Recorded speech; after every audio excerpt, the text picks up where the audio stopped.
A 30-year-old man in New York City starts a new life and new relationship after breaking up with a deeply unstable ex-girlfriend. She refuses to let go and begins to stalk and harass him, calling, texting, showing up at his job, and threatening to hurt his new girlfriend and family.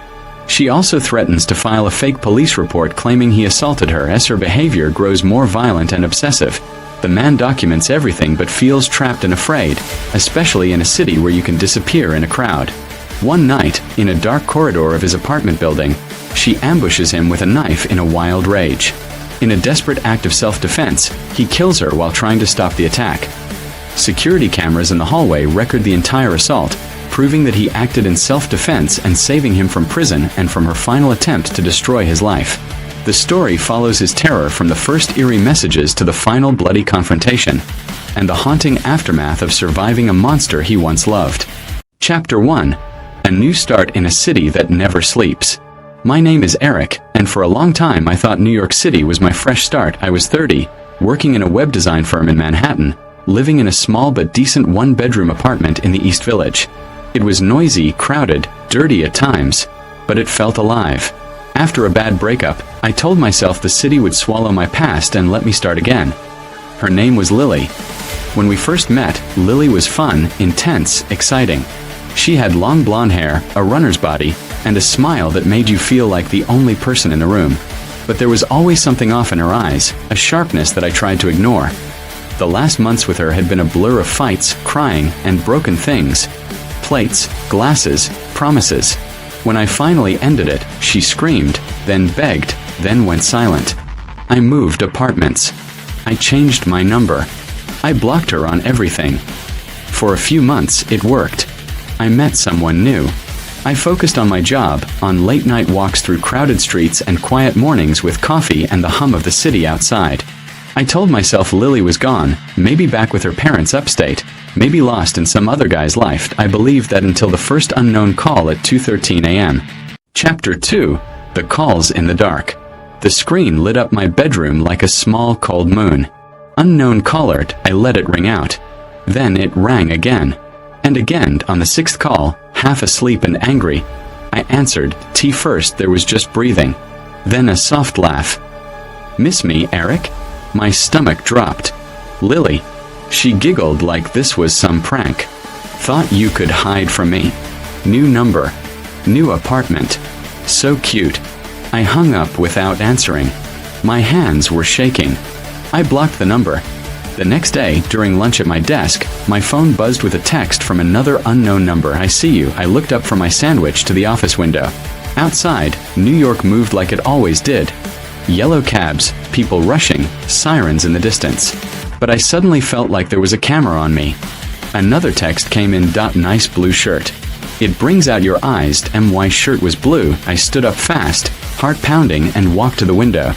Across the street, a woman in a hoodie leaned against a lamppost, face turned away. I couldn't tell if it was her. I went back to my desk. More texts. "You think you can replace me?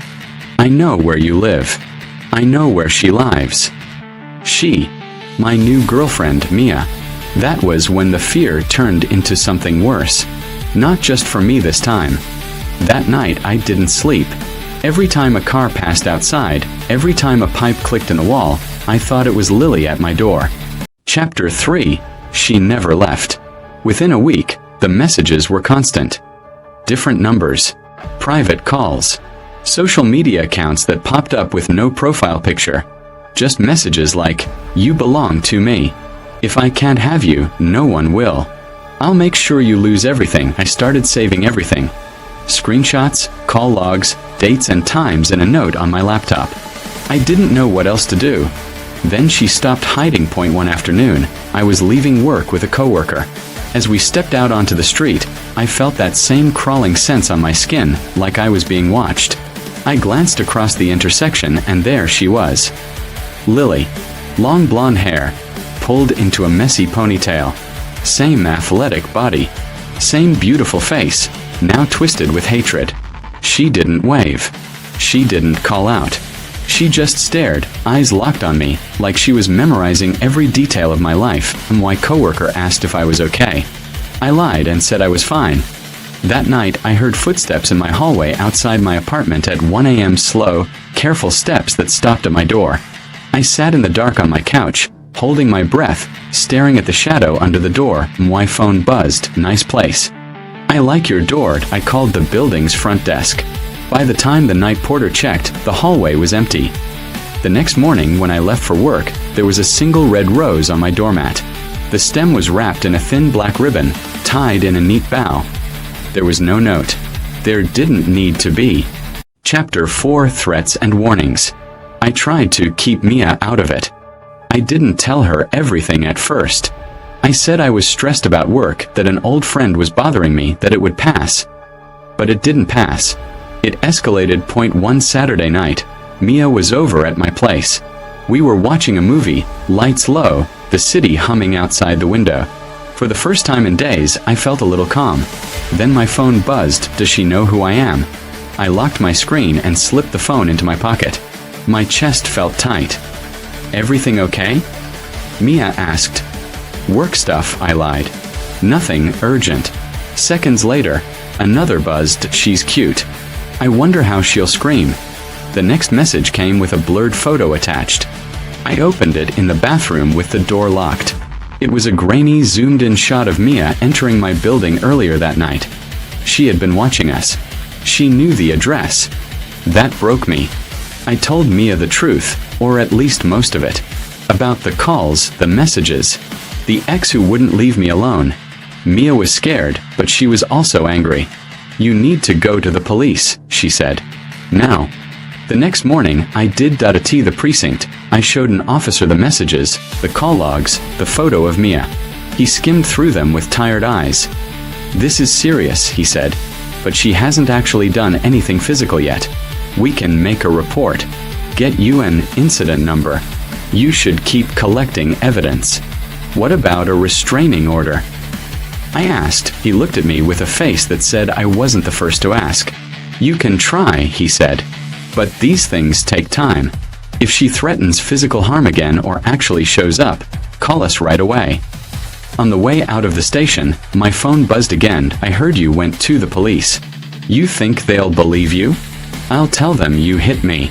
I'll tell them you tried to kill me first. The idea of her turning it all around on me made my blood run cold. I knew she was capable of anything. I just didn't know how far she would go.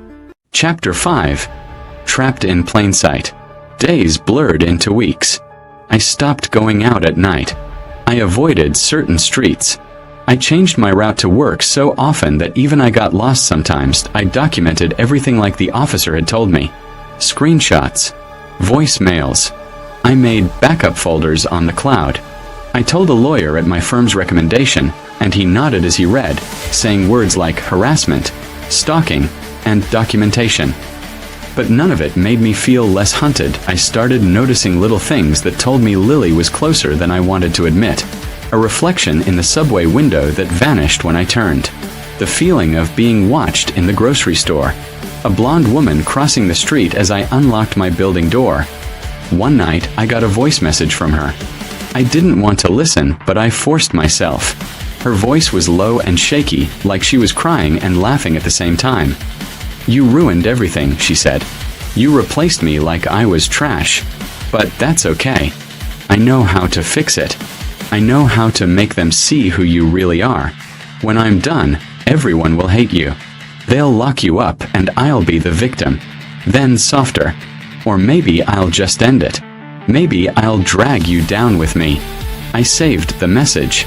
My hands were sweating so much the phone almost slipped from my grip. Mia wanted to stay with me at the apartment more often, afraid to be alone, but I was scared Lily would follow her home too. I sent Mia to stay with a friend in another part of the city for a while. I told her it was just in case. But the truth was, I had a feeling that something was coming, I just didn't know when. Or how. Chapter 6. The Night in the Hallway. It was a Tuesday night.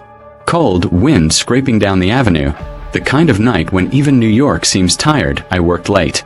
My boss had tossed me a last-minute project, and I stayed in the office until almost 10 p.m. The trains were half empty when I finally headed home. By the time I reached my building, the lobby was quiet. The security guard nodded at me. I nodded back, too drained to talk. I remember thinking how normal it all felt in that moment. How safe. I took the elevator to the 4th floor. The hallway light was dim, one bulb flickering near the far end. The air smelled like cleaning chemicals and old carpet. I stepped out, tired, fishing my keys from my pocket. My phone buzzed. Home late tonight. I stopped walking. The message was from an unknown number again. My heart started racing. Another text came. I'm so proud of you. Working so hard.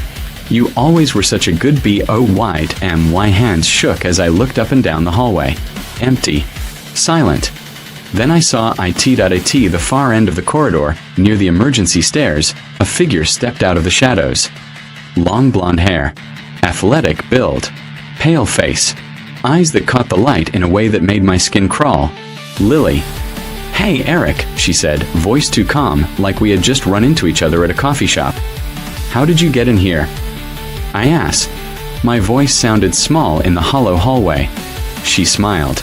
"You'd be amazed what people let you do if you just act like you belong." In her right hand, half hidden by her coat, something glinted under the buzz of the fluorescent lights. It was a knife. A long kitchen knife, the metal catching each flicker of the failing bulb above us.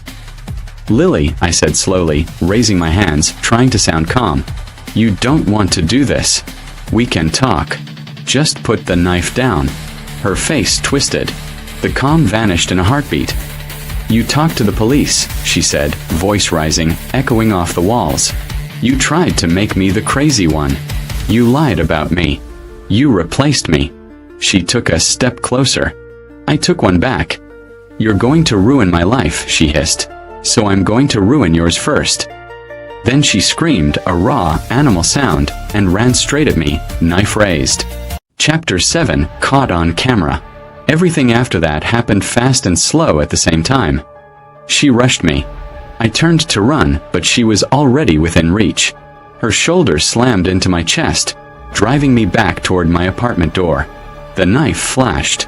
I felt it slice the air near my ribs. She was strong. Stronger than I remembered. We struggled, feet sliding on the worn carpet. I grabbed her wrist with both hands, trying to keep the blade away from my stomach. She screamed in my face, spit flying, eyes wide and wild. "I'll say you hit me," she yelled. "I'll say you tried to kill me." The knife dipped closer.